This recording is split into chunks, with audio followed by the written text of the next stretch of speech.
हम लोग आपके साथ ये डिस्कस करेंगे कि उत्तरी अमेरिका महाद्वीप पर कौन कौन से महत्वपूर्ण द्वीप हैं, इंपॉर्टेंट आइलैंड्स इन नॉर्थ अमेरिका। अभी तक हमने आप लोगों के साथ बहुत सारी चीज़ें डिस्कस करी। इसमें से हो सकता है कुछ आइलैंड्स बीच बीच में जब आए हैं तो उसके बारे में वो क्यों इंपॉर्टेंट हैं, इसके बारे में हम ऑलरेडी डिस्कस कर चुके हैं। लेकिन आज हम सिर्फ और सिर्फ ये देखेंगे कि इस पूरे महाद्वीप पर कौन कौन से आइलैंड हैं और उन आइलैंड्स पर किसका राजनीतिक अधिकार है, इसके बारे में आपके साथ डिस्कस करेंगे। उसकी पोजीशनिंग क्या है, उसके आसपास कौन कौन सी चीज़ें हैं, ये सारी चीज़ें आज देखेंगे आप। तो चलिए शुरू करते हैं। सबसे पहले बात आती है ग्रीनलैंड की। तो ग्रीनलैंड के बारे में हमने आपको पहले भी डिस्कस कर दिया है, लेकिन आज फिर आपको दिखा देते हैं कि ग्रीनलैंड है कहाँ पर। तो ये लोकेशन आपको दिख गई, ये है ग्रीनलैंड। ये ज्योग्राफिकली भौगोलिक रूप से उत्तरी अमेरिका महाद्वीप का हिस्सा है, लेकिन पॉलिटिकली यानी राजनैतिक रूप से इस आइलैंड पर यूरोपियन कंट्री है डेनमार्क, उसका राजनैतिक अधिकार है। अगर आपसे कोई ये पूछे कि ये इसके मैप को आप अच्छे से देख लीजिएगा, क्योंकि एग्जाम में कई बार ऐसा होता है कि सिर्फ ये मैप ही आपको दे देता है और आपसे पूछता है कि ये मैप किसका है, कौन से आइलैंड का है। तो ये चीज़ आप देख लीजिए, इसका शेप साइज कैसा है, इसकी राजधानी क्या है, नूक। और अगर आप देखो तो यूरोप से ग्रीनलैंड ये क्या है, ये डेनमार्क स्ट्रेट से अलग होता है। इसके इस तरफ डेविस स्ट्रेट है और यहाँ पर क्या है, बफिन बे है। तो ये क्लियर हो गया कि डेनमार्क क्या है, ज्योग्राफिकली नॉर्थ अमेरिका का पार्ट है, लेकिन पॉलिटिकली ये इस पर किसका अधिकार है, डेनमार्क का। सेकंड, यहीं पर आपको दिख रहा है, इसी के ठीक नीचे ये रहा, थोड़ा सा बड़ा कर दूं मैं, तो ये है आपका बफिन आइलैंड। इसके बारे में सिर्फ इतना ही जानना है कि बफिन आइलैंड कनाडा का एक महत्वपूर्ण, एक इंपॉर्टेंट आइलैंड है, एक महत्वपूर्ण द्वीप है। इसी के पास अगर आप इस तरफ में देखोगे तो ये जो वाला पोर्शन है, ये है क्वीन एलिजाबेथ आइलैंड्स। ये कौन से हैं, क्वीन एलिजाबेथ आइलैंड। ये क्वीन एलिजाबेथ आइलैंड आइलैंड्स का एक ग्रुप है जो कि आर्कटिक ओशन, आप देख रहे हो ये आर्कटिक ओशन में सिचुएटेड है। और ये किसका पार्ट है, ऑब्वियस सी बात है, ये कनाडा के कलर में है, तो ये किसका पार्ट है, ये पार्ट है कनाडा का। कौन, क्वीन एलिजाबेथ आइलैंड। फिर इसी के पास में आपको दिख रहा है बैंक आइलैंड, ये रहा बैंक आइलैंड, और ये भी किसका पोर्शन है, ये भी कनाडा का पार्ट है। कहाँ सिचुएटेड है, आर्कटिक ओशन में। फिर इसी के पास आपको दिख रहा है, ये है विक्टोरिया आइलैंड। कौन सा आइलैंड है ये, विक्टोरिया आइलैंड। ये भी आपका क्या है, ये विक्टोरिया आइलैंड भी कनाडा का ही आइलैंड है, जो कहाँ सिचुएटेड है, आर्कटिक ओशन में। ठीक, आप देखो, आपको बस सिर्फ इतना देखना है कि कौन सा आइलैंड कहाँ सिचुएटेड है और उस पर किस कंट्री का अधिकार है, बस इतना ही ध्यान देखते रहो। ठीक है, डेनमार्क ये रहा, इसके नीचे यहाँ पे आपने देखा ये क्या है, बफिन आइलैंड। ये रहा आपका queen Elizabeth island, group of islands हो गया। ये हो गया आपका बैंक आइलैंड। अब आपका ये क्या हो गया, विक्टोरिया आइलैंड। ठीक है, डेनमार्क को छोड़ करके अभी तक आपने जिनको भी देखा है, इन सब पर किसका अधिकार है, इन सभी पर सिर्फ और सिर्फ कनाडा का अधिकार है। अब यहीं पर इसके नीचे जब आप आते हो तो यहां पर आपको क्या मिलता है, ये है हडसन बे।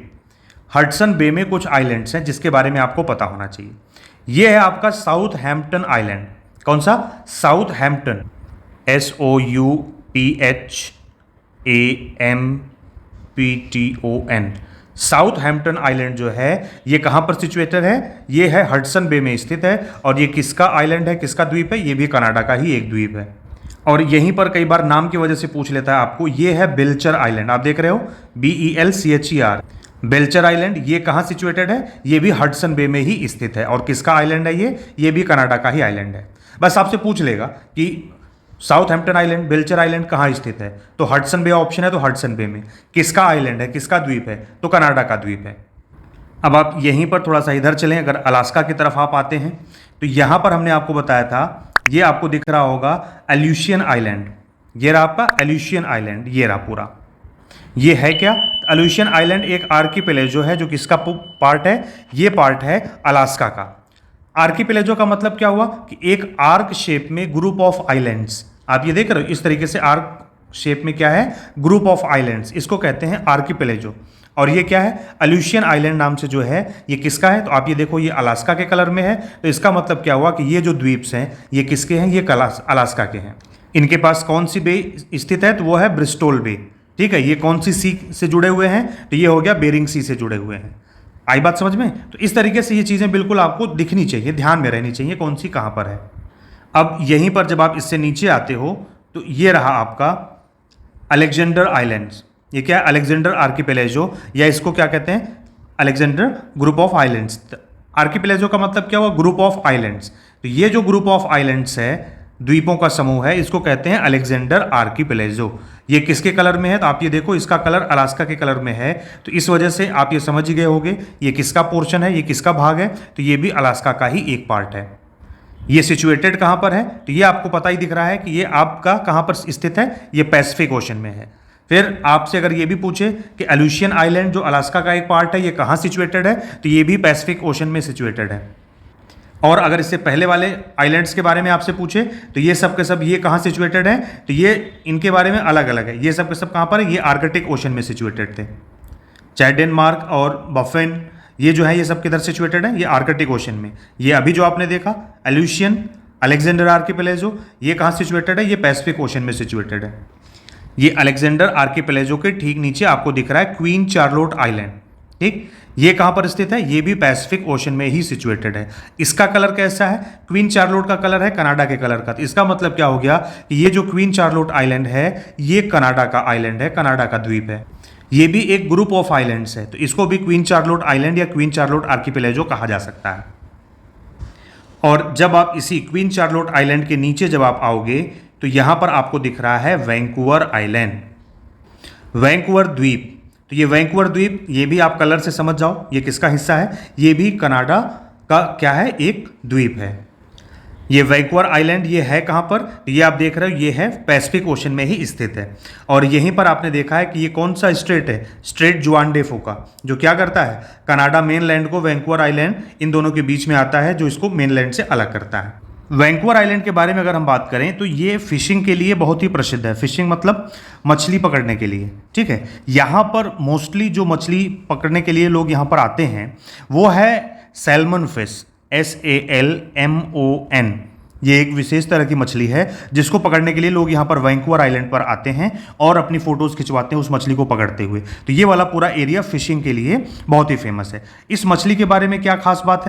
तो खास बात यह है कि ये सैल्मन फिश जो है ये सलाइन वाटर में रहती है, लेकिन अपने अंडे कहाँ पर देती है? हमेशा ये फ्रेश वाटर एस्चुअरीज में जाकर के अपने अंडे देती है। और रहती कहाँ पर है? ये सलाइन वाटर में रहती है। ये मछली देखने में है कैसी, तो आपको दिखाते हैं। ये आप देख रहे हो, ये रही सैल्मन फिश। अब ये लोग फिशिंग करने के बाद अपनी फ़ोटोज़ खिंचाते हैं और यहाँ पर जाते हैं, अपना एंजॉय करते हैं। ये देख रहे हैं आप, छोटे छोटे बोट्स में लोग जाते हैं, इसको पकड़ते हैं और फिर दिखाते हैं देखिए हमने ये इस मछली को पकड़ा।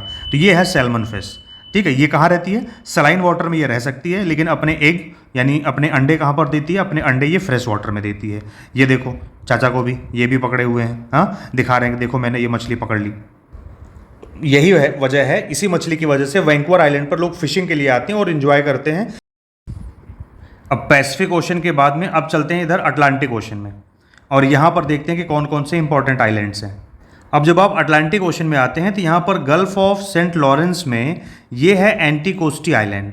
कौन सा? एंटीकोस्टी आइलैंड है, ये है गल्फ ऑफ सेंट लॉरेंस में। ये एंटीकोस्टी आइलैंड ये है कनाडा का, और ये पेपर प्रोडक्शन के लिए फेमस है। किसके लिए फेमस है? पेपर प्रोडक्शन के लिए। और नेक्स्ट यहीं इसके बगल में आपको ये दिख रहा है, ये है न्यू फाउंडलैंड।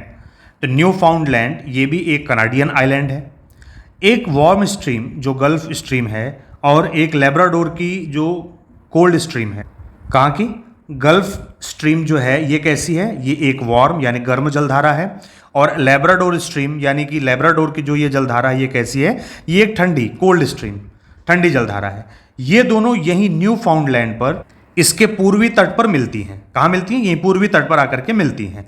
तो देखो, जब भी कभी भी एक कोल्ड करंट और एक वार्म करंट यानी एक ठंडी और एक गर्म जलधारा मिलेगी, तो जब भी ऐसा होगा तो जहाँ पर ये मिल रही होंगी उस जगह पर पूरे साल क्या बनेगा? फॉग बनेगा। क्या होगा? वहाँ पर बनेगा फॉग। फॉग मतलब कोहरा, पूरे साल वहाँ पर रहेगा, होल ईयर, ठीक है। तो जहाँ भी गर्म जलधारा और ठंडी जलधारा आकर के मिलेंगी उस जगह पर क्या बनेगा? कोहरा बनेगा, और यह कोहरा पूरे साल बनेगा। और जब पूरे साल वहाँ पर फॉग होगा तो वो एरिया प्लैंक्टन्स के लिए, किसके लिए? प्लैंक्टन्स।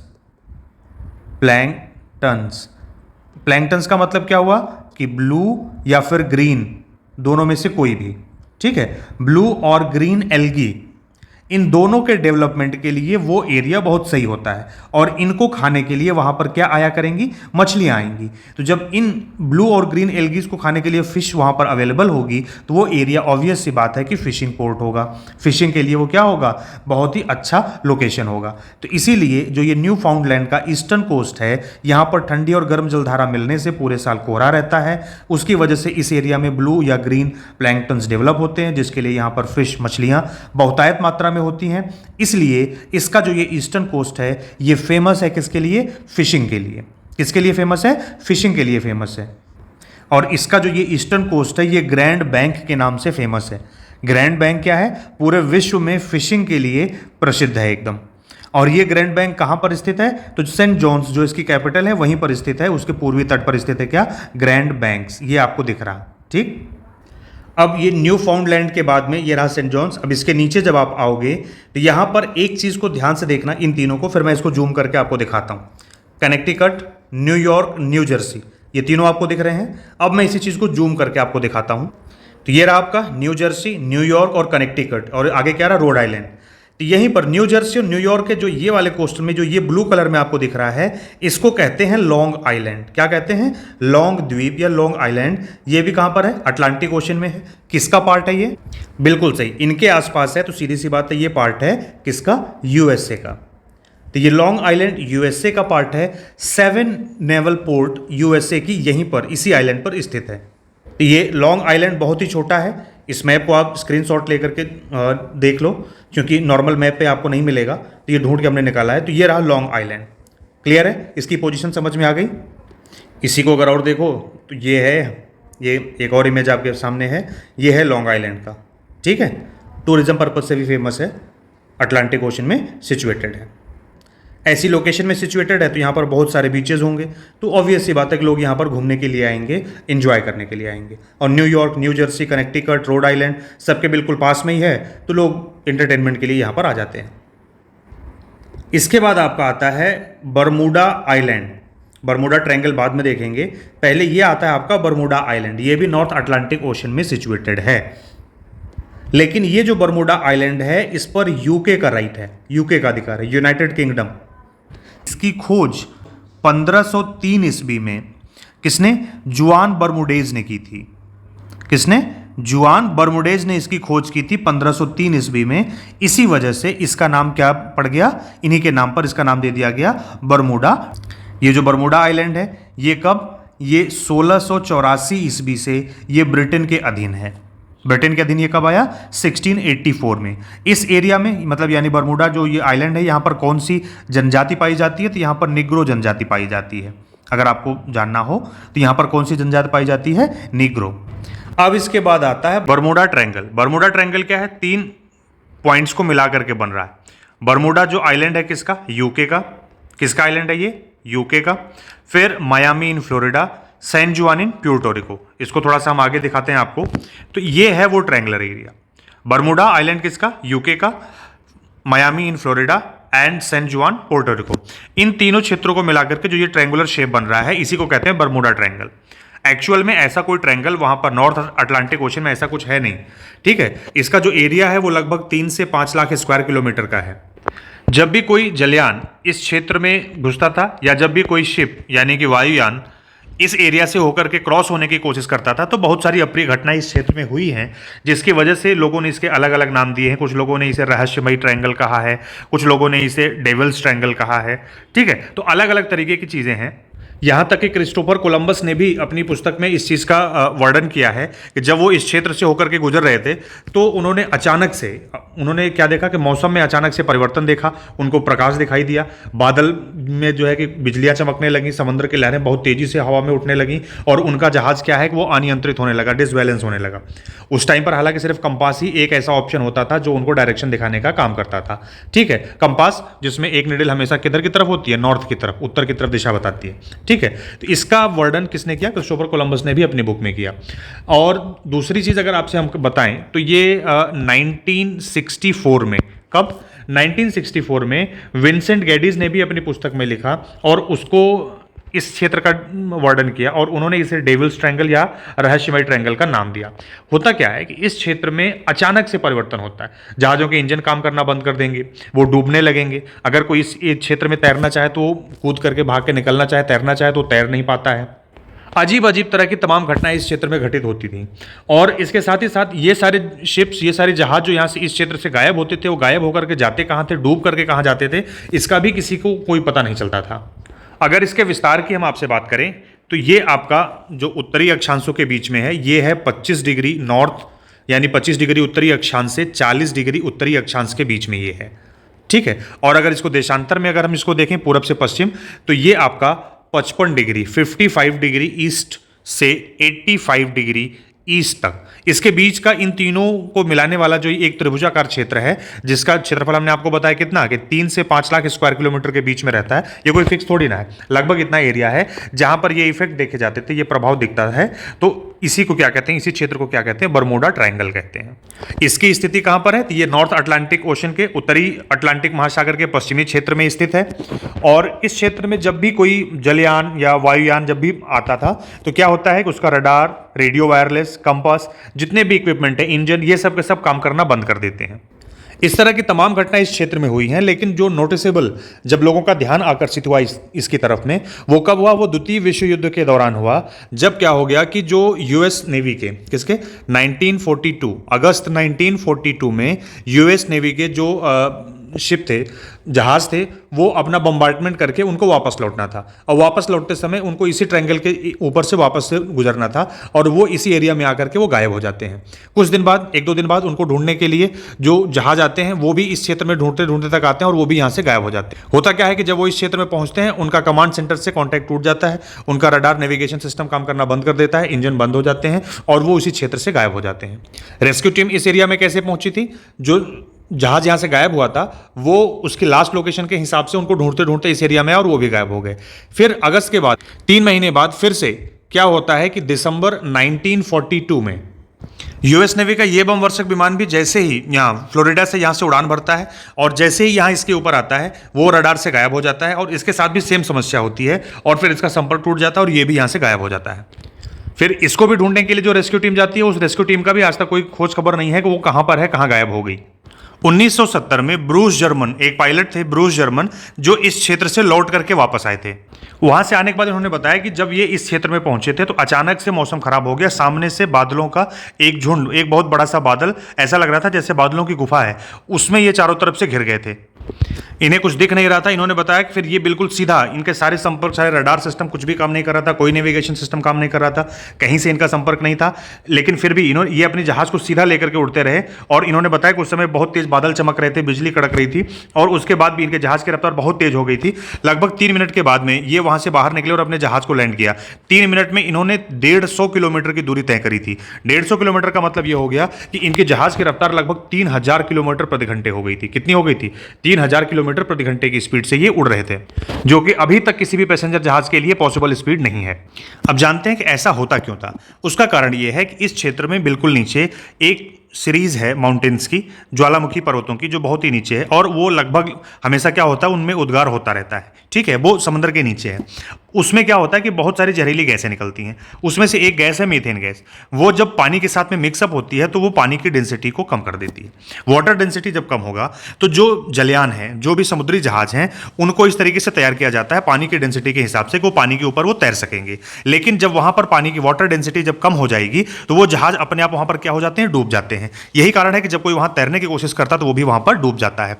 एक साधारण सा उदाहरण देखो, आपको कहा जाता है कि जब भी आपके आसपास जो भी जमा हुआ पानी है, रुका हुआ पानी है, आप उसके ऊपर जब भी तेल का छिड़काव करते हैं तो उसके ऊपर जो भी मच्छर बैठेगा, मच्छर डूब जाएगा। ऐसे आप देखते हो कि मच्छर पानी के ऊपर बैठता लेकिन डूबता नहीं है। लेकिन जैसे आप उसमें तेल, मिट्टी का तेल स्पेशली डालते थे हम लोग, तो जब भी आप मिट्टी का तेल या कुछ इस तरीके की चीजें डालते थे तो क्या होता था, ऊपर ऑयल की एक लेयर आ जाती थी और उस पर क्या होगा, वहाँ पे क्या हो गया, डेंसिटी कम हो गई, जैसे मच्छर बैठेगा उसमें डूब जाएगा। वही यहाँ भी होता था। मीथेन गैस यहाँ पर क्या होती है, पानी के साथ जैसे मिक्सअप हो जाती है तो इस पूरे क्षेत्र की जो डेंसिटी है, वाटर डेंसिटी, वो कम हो जाती है।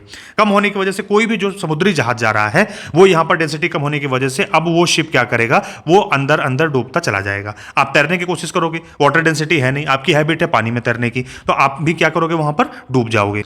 दूसरा कारण ये है कि वहां पर आसपास बहुत सारे ऐसे माउंटेन सिचुएटेड हैं, इस तरीके से पहाड़ हैं। तो यहाँ पर बीच में जो खाली जगह है ये तो पूरे पहाड़ी हो गए, बीच में ये जो इनके बीच में जगह है, समुद्री हवाएं जब इनसे टकराती हैं तो टकराने के बाद में ये क्या करती हैं, इस तरीके से बवंडर बना देती हैं। क्या बना देती हैं, इस तरीके से यहाँ पर ये बाउंडर बना देती हैं।